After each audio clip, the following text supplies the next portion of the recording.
से कुमैल की तबीयत खराब हुई है। मुझे तो हंसने वाली बात में भी रोना आता है। ऐसे नहीं लगता कि खुशी हमसे रूठ गई हो? लेकिन जिंदगी तो रोशन है ना यार। जो कल होना था वो आज हो गया, यही रियलिटी है।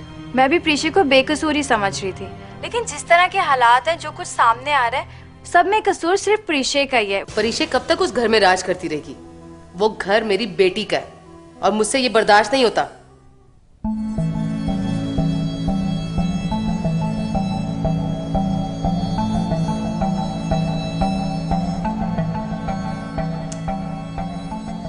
मुझे नहीं लगता कि काशान रमल और कुमैल से बात करेगा।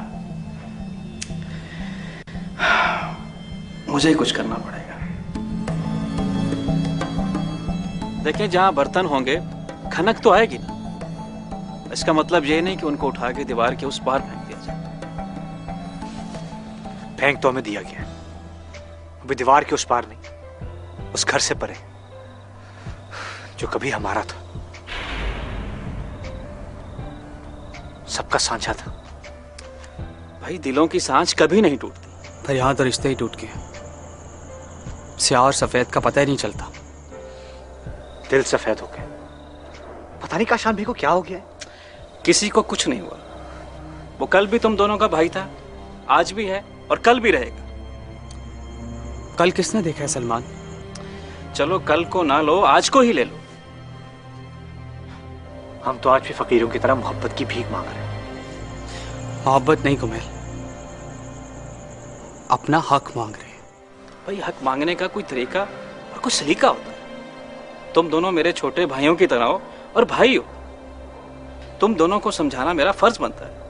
और अभी भी कुछ नहीं बिगड़ा, सब कुछ सुधर सकता। कुछ नहीं सुधरेगा सलमान, उल्टा बिगड़ता जाएगा। देखो, अभी भी वक्त है। तुम दोनों सब कुछ भूल के कल से ऑफिस आना शुरू कर दो। ऑफिस में बुलवाना था तो फिर घर से क्यों निकाला? कोई इख्तलाफ था तो ही ऐसा हुआ ना। यार, भाइयों में इख्तलाफात होते रहते हैं, काम से इख्तलाफ नहीं होना चाहिए। और अगर तुम दोनों के दिल में मेरे लिए थोड़ी सी भी इज्जत है तो प्लीज इनकार नहीं करना, कल से ऑफिस आना स्टार्ट कर। ठीक है सलमान भाई,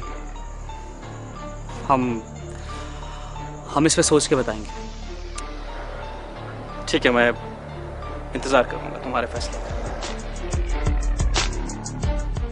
तो फिर क्या कहा उन्होंने?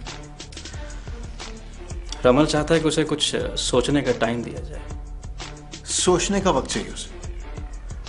बिजनेस में उनकी गैर मौजूदगी में लॉस हो रहा है और रमल साहब फरमाते हैं कि सोचने का वक्त चाहिए उन्हें। और कुमैल? कुमैल ने भी कोई जवाब नहीं दिया, खामोश रहा। अच्छा, वो खामोश रहा। तुम देख रहे हो सलमान, ये मौका है खामोश रहने का। ऐसे कैसे चलेगा यार? वाकई काशान, काम तो ऐसे नहीं चलेगा। सच तो यह है कि वो दोनों ऑफिस ज्वाइन ही नहीं करना चाहते। अपने माँ बाप को दुख देना चाहते हैं और मुझे अजियत, अपने बड़े भाई को। ऐसे होते हैं भाई? यार, क्या शादी के बाद औरतें इस तरह भाइयों को तकसीम कर देती? ये ना झुकने वाला रवैया वैसे कुछ ठीक नहीं है उनका। उन दोनों के लिए यही ठीक है। तुम ऐसा करो, उन दोनों की जगह किसी और को रख लो, उनको इसी तरह धक्के खाने दो।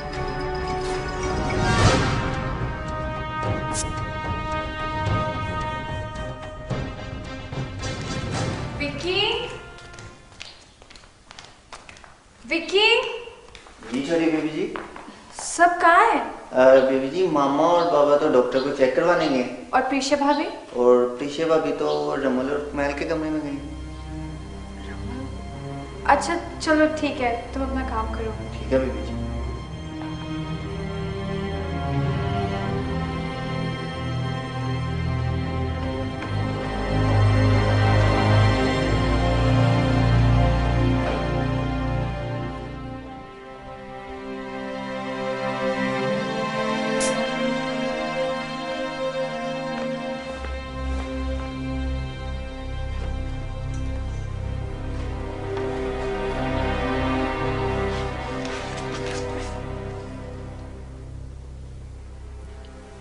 मैं समझती थी कि मैं गलत हूं, लेकिन हकीकत में तो तुम लोग बदल गए। मैं तुम लोगों से कितनी मोहब्बत करती थी, करती हूँ, लेकिन तुम लोगों ने मुझसे नफरत शुरू कर दी। मैं तो सबके साथ रहना चाहती हूँ, एक घर, एक छत के नीचे, लेकिन तुम लोगों ने अपने आप से मुझे दूर कर दिया।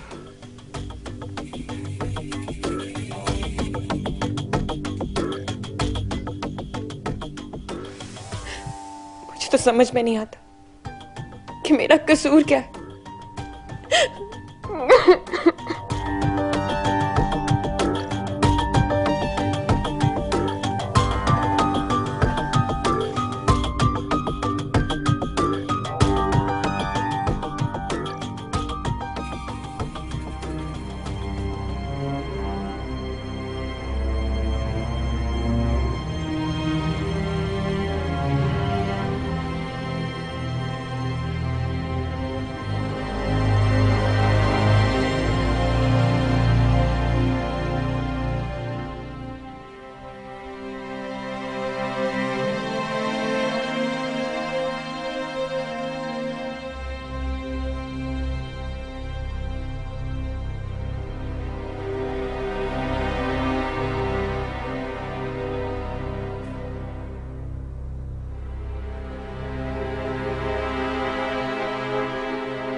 क्या बात है फायजा, थकी थकी लग रही हो? हाँ, वो आज का दिन बहुत हेक्टिक था और सुबह भी जल्दी उठना है। शब बखैर।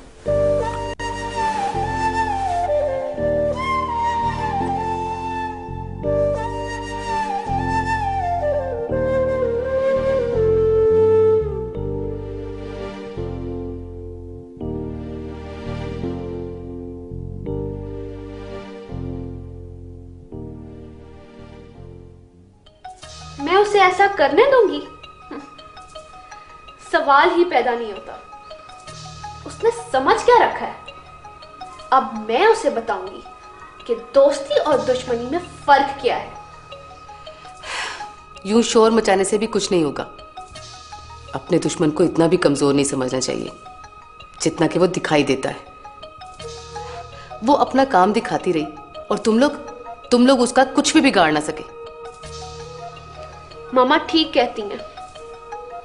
उसने काशान भाई, मामा और बाबा को सबको हमारे खिलाफ किया और हम कुछ भी ना कर सके। हमें हमारे घर से बाहर निकाल दिया और हम तमाशा बनते रहे।